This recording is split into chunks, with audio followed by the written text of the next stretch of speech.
Alright guys, welcome back to another video. So today's video I'm going to show you how to change your side mirror on a 2008 Nissan Altima. But first what we're going to do, we're going to remove this cover. Remove this cover right here. It's not that hard to remove. And there we go. And you have 310 nuts right here. But I'm going to remove this connector first.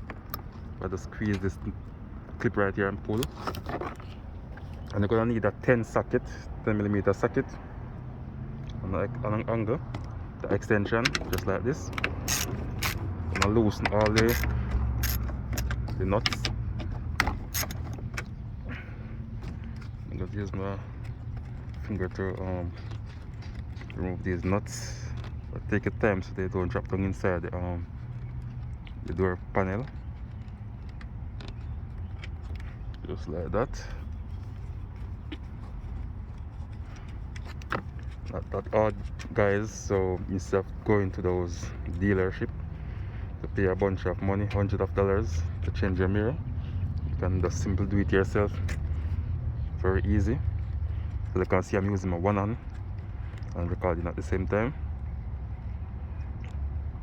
Okay, so I remove all 3 nuts.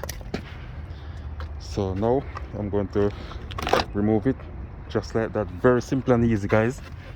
Look at it. Very easy.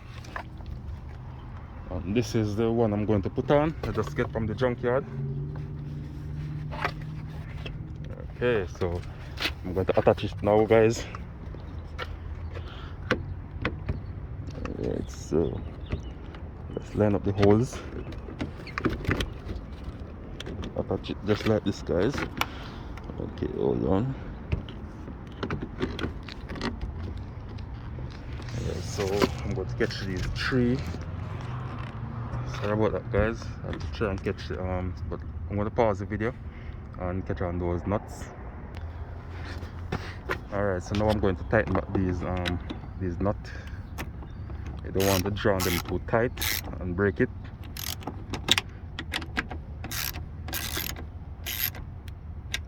Okay. Alright, I'm going to plug in my connector right here. Going to put on this cover. So I'm just going to pry it away just like this a little. Line it up. And snap it in just like that, guys. And there you go. Very simple and easy. So if you find this video useful, guys, please like, share, comment and subscribe to my YouTube channel. Thank you all for watching. Catch you another time. Bye.